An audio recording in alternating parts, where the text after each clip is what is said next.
Hey guys, welcome to the Brown Bag Podcast where I talk New Orleans Saints. This time around, I'll be recapping our recent matchup against the San Francisco 49ers, which we lost 48-46. So, without further ado, let's get into it. Starting out with the offense, the offensive line played amazing. We were a bit inconsistent when it came to run blocking, but when it came to protecting Breeze, we were perfect. Speaking of Breeze, he finished 29 for 40 passing attempts. He had 349 passing yards and 6 overall touchdowns. 5 of them being passing, 1 of them being a running touchdown. Breeze was amazing this game. To see him still do this at 40 years old, and to see him do this against what many people consider the best defense in the entire NFL, it's really encouraging going into these final weeks of the regular season. Breeze did a great job not turning the ball over. The offensive line played a great game, but there were some times he had some pressure. And in those situations, he just got rid of the ball and lived for the next down. So great job from Breeze. In the receiving department, we weren't bad either. Michael Thomas was reliable as usual, finishing with 11 receptions for 134 yards and getting in the end zone once. On that final offensive possession we had, he was big time for us. He nearly cost us the whole game though, because it was funny because he was running his route, but he slipped early in his route and Breeze threw it his way, expecting him to be there, but Breeze just threw it right into the defender's hands. But thankfully, he didn't catch the ball and we were able to get into the end zone. Other than that, it was a really great game for Michael Thomas. Up until Cook got injured in that first quarter, Cook was having a monster day. He had 2 receptions for 64 yards and 2 touchdowns. You can tell Sean Payton really wanted to use Cook in this offensive game plan, but unfortunately, he got injured on his second touchdown catch, and he was taken out of the game due to a concussion. So, hope for Cook to get better. Hope he'll be available come time for the playoffs at the very least. But yeah, up until Cook went out, beautiful performance by him. Kamara had an okay day in the receiving category. Latavius Murray had 2 really nice receptions, but the main receivers I wanted to focus on were Ted Ginn and Tre'Quan Smith because they were what we needed them to be this game. Ted Ginn finished with 4 receptions for 50 yards. Tre'Quan Smith finished with 2 receptions for 29 yards and a touchdown reception.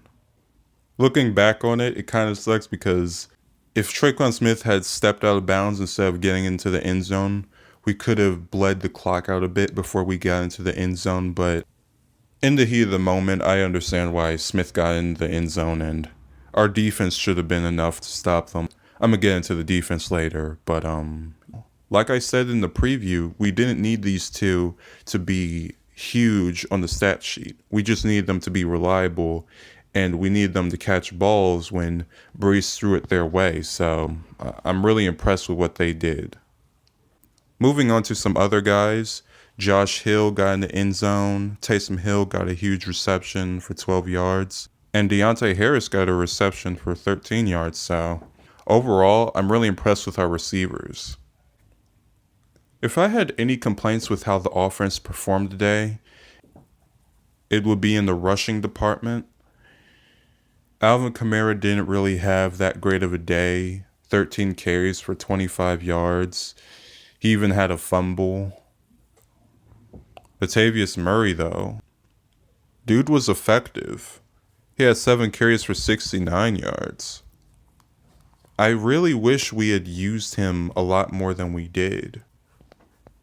This is a very similar stat line to the Carolina game where he had 7 carries for 64 yards. Maybe it's something I'm not seeing, but I feel like we should at least give him like 10 carries if he was like doing that good. I know we use him mainly for like 1 yard situations, but I feel like we should at least consider doing something different if we're seeing Murray get that many yards off of only 7 carries. Again, maybe it's something I'm not seeing, but Murray is being productive in this offense and we're not giving him a chance to truly blossom. I'm a little upset about that, but that's all my thoughts on the running game. On the special teams side of things, Will Lutz was amazing. He had a 55-yarder and a 48-yarder. Huge day from him. Deontay Harris had a huge first half. He was doing a great job setting us up in situations where we had great field position. Our offense was amazing this game, and it was partly thanks to him. Yeah, that's all my thoughts on this offense. This is our best offensive game the whole season, by far. Breeze was darn near perfect. Our receivers stepped up. I really wanted to see some more from the running game. But overall, we did an amazing job against this great 49ers defense. The defense, on the other hand, outside of the defensive line having a pretty decent day, we did a good job getting pressure on Garoppolo, but our secondary, it was like, I don't want to be too hard on our secondary because I feel like we've been improving. And this 49ers offense has a lot of receiving weapons, but there are just some situations where we could just did better. At the start of the second quarter, Jimmy Garoppolo threw deep to Sanders. Von Bell was on Sanders, but Sanders switched his direction, and Von Bell fell. Marcus Williams came over and had a chance to make a play, but he fell down as well. Now, looking at the replay, there might have been some offensive PI that should have been called because Sanders had his hands on Marcus Williams, and I feel like he kind of like, not threw him, but kind of like tugged him downward. But yeah, Sanders caught the ball and he fell down. But since he wasn't touched, he got back up and ran for the end zone.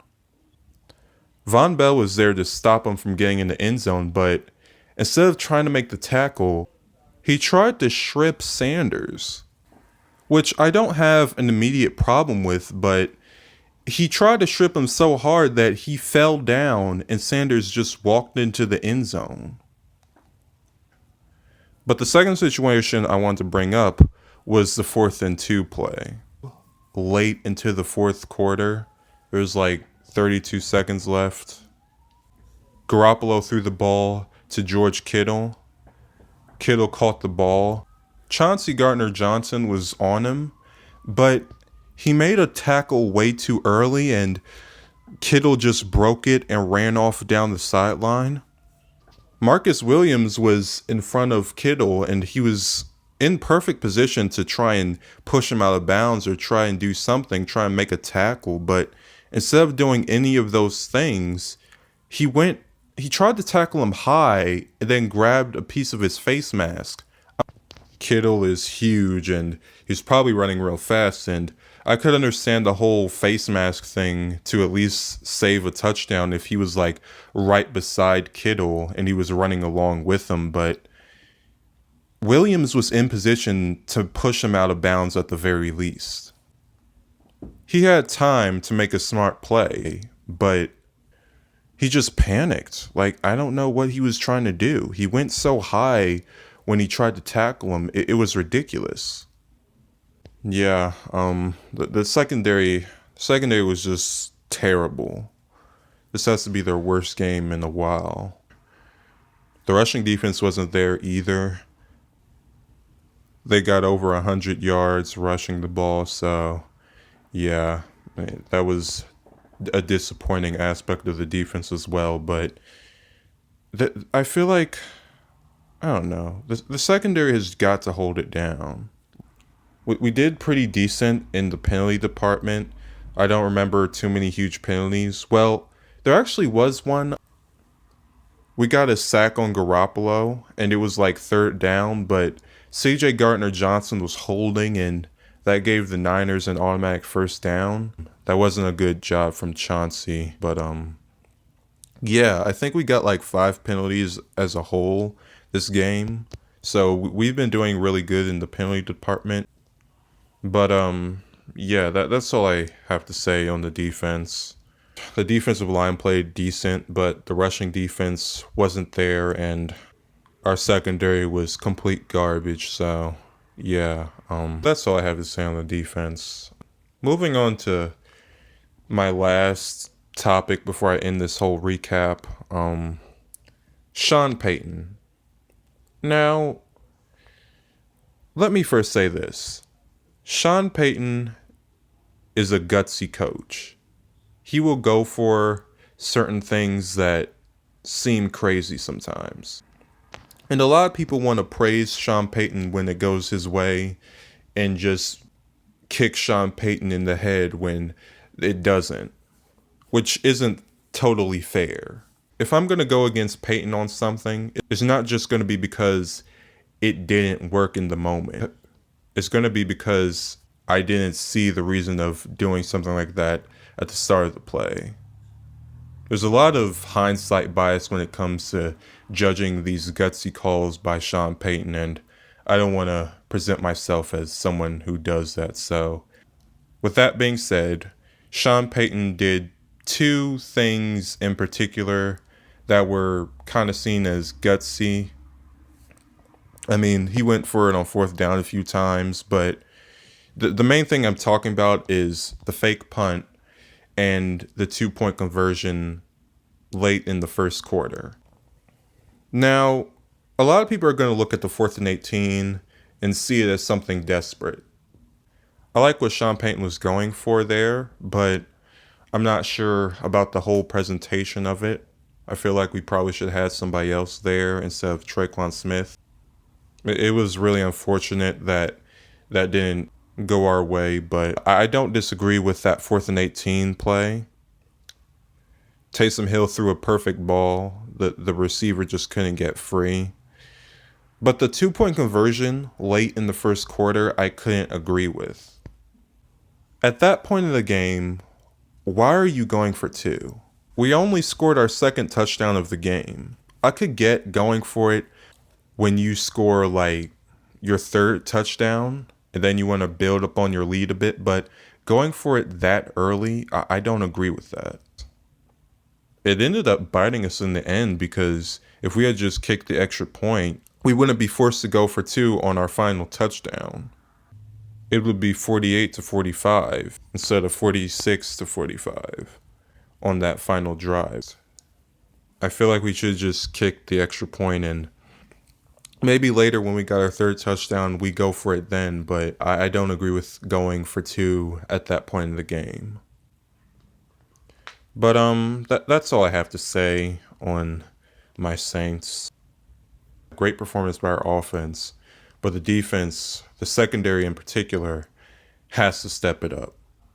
But a quick word to all the 49ers fans who might be watching, and just to the 49ers as a whole. I have a lot of respect for you guys. You guys played your hearts out. George Kittle, dude is a straight up beast, man. This could really be an NFC Championship matchup. That rematch would be amazing.